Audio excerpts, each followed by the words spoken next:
성경만 나오면 가짜, 엉터리, 허구라고 하면서 근거를 대라고 비웃는 사람들도 제법 됩니다.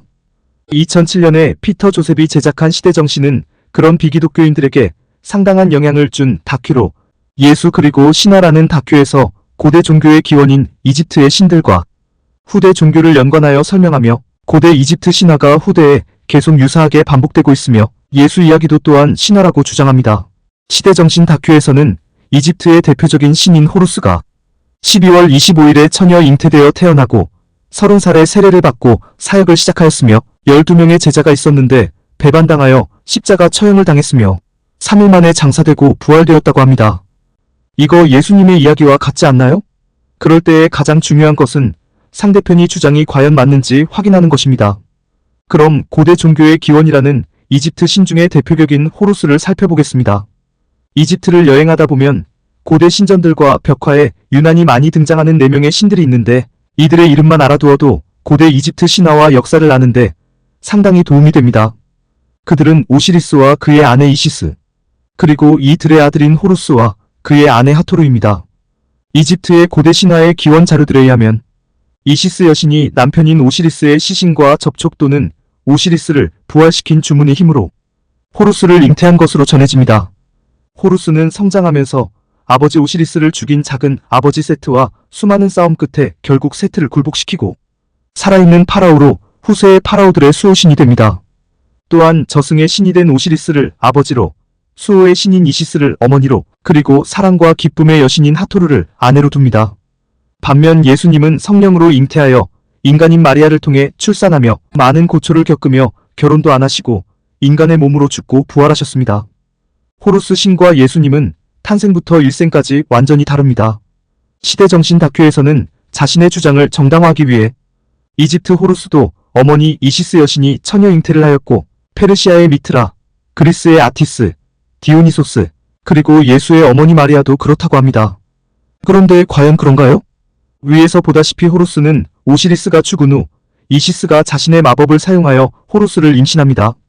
한편 미트라는 바위에서 태어나며 아티스는 ним프인 나나가 신의 정액으로 수정된 나무의 과일을 먹고 임신하며 디오니소스는 제우스와 여인 세멜레 사이에서 태어났습니다. 이것이 마리아가 성령을 통해 예수를 잉태하는 것과 유사한가요? 한편 위의 신들의 탄생일도 모두 12월 25일이고 예수를 비롯하여 고대 신들이 십자가에 못 박혀 3일간의 죽음 후 부활하는데 이유는 천문학에 근거한다고 주장합니다. 즉 12월 22일을 전후는 북반구에서 1년 중 낮이 가장 짧은 동지인데 동지 이후에는 낮이 다시 길어집니다. 12월 22일부터 태양이 3일 동안 시야에 안 보이다. 12월 25일에 태양이 다시 고도를 높이며 시야에 보이는 이런 천문학 현상을 가지고 예수를 비롯하여 고대 신들이 십자가에 못 박혀 3일간의 죽음 후 부활한다는 논리로 만들었다는 것입니다. 그러나 예수님의 탄생일이 12월 25일이 선택된 것은 신약 성경의 사건이 일어난 지 수세기 후에 이루어진 것으로 성경에는 어디에도 예수의 탄생일이 12월 25일로 표시한 부분은 없습니다. 많은 학자들은 기독교를 받아들였던 로마 시대 때 잘 알려지지 않은 예수를 그 전에 잘 알려지고 숭배되었던 태양신과 혼합하여 대중에게 알리기 위해 예수님의 탄생일도 로마의 이교도 신의 탄생일과 일치시킨 것으로 판단합니다. 마찬가지로 성인의 얼굴 뒤에 후광이 이교도 태양신과 연관되어 있기 때문에 처음에는 사용하지 않다가 기원 4세기에 이르러서는 로마 제국에서 예수님을 비롯한 성인, 천사 등의 신성함의 표시로 후광을 인물과 혼합하여 사용합니다. 한편 고대 이집트 문헌에는 호루스가 12월 25일에 태어났다는 기록이 없습니다. 호루스 제자가 12명이니 십자가형을 받아 처형되고 3일 만에 부활했다는 내용도 당연히 기록에 없습니다. 이집트 현지에서 이런 말을 하면 모두 웃을 것입니다. 물론 그런 류의 호루스 그림이나 기념품도 당연히 없습니다. 호루스에 대해 마치 예수와 유사한 것처럼 터무니없는 주장을 하면서 왜 사람들을 미혹시킬까요? 또한 예수님이 십자가에 못 박히고 사흘 만에 부활한다는 주제는 기독교 신앙의 독특한 부분이며 호루스, 미트라, 아티스 또는 디오니소스 신화에서는 유사점이 없습니다. 당연히 시대정신의 주장은 거짓입니다. 누구든지 증거라고 무엇이라도 가져오면 당연히 반박할 수 있습니다. 그것은 거짓이기 때문입니다. 한편 예수님이 물고기를 자주 인용하는 것도 종교가 천문학의 범주에서 벗어날 수 없다고 시대정신 다큐에서 주장을 하자 이것을 믿는 사람들도 제법 있습니다. 저도 한때는 너무나 그럴듯한 스토리라 생각했으니까요. 점설술의 연대 개념에 따르면 지구 축의 세차운동에 의해 대표 별자리가 약 2000년마다 바뀌며 12번째 다시 원래대로 돌아온다고 합니다. 쉽게 말해 예수시대에는 대표 별자리가 처녀자리와 반대편에 위치한 물고기 자리로 모든 영웅들은 처녀로부터 잉태를 하였으며 또한 예수는 빵과 2마리의 물고기로 자신을 따라온 청중 5000명 이상을 먹이고 2명의 어부가 제자가 되었으며 물고기 단어를 사용하였다는 것입니다. 한편 약 2000년 후 바뀌는 대표 별자리는 물동이 자리와 반대편에 위치한 사자 자리로 성경에서 제자들이 유월절 잔치는 어디에 준비하시기를 원하십니까? 하고 예수님께 묻자 말씀하시길 보아라. 너희가 성읍 안으로 들어가면 물동이를 메고 가는 한 사람을 만날 것이니 그가 들어가는 집으로 따라 들어가라고 말씀하시는데 물병을 든 남자는 다음 세대의 별자리인 물병자리를 의미한다는 해석입니다. 따라서 예수의 이야기는 천문학의 별자리로부터 벗어나지 못한다고 주장합니다. 그럼 시대정신의 주장을 하나씩 자세히 살펴볼까요? 빵과 2마리의 물고기로 5000명을 먹이고 에서 빵과 물고기는 당시 전도를 하였던 예수님과 제자들의 일반적인 식량일 뿐입니다. 정말 중요한 것은 2000년 전에 예수님은 이미 빵과 2마리의 물고기로 5000명 이상을 먹이시는 놀라운 나눔의 기적을 실행하신 것입니다.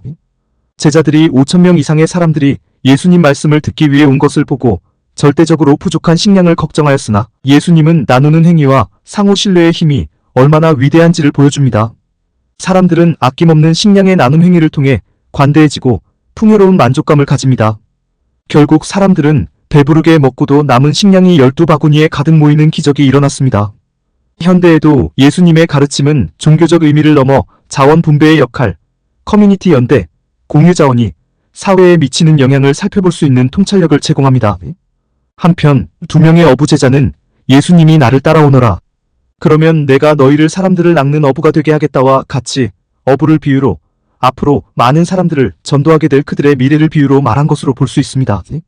단순히 기독교인들이 물고기를 표시한 것이 아닙니다. 그 속뜻을 이해해야 합니다.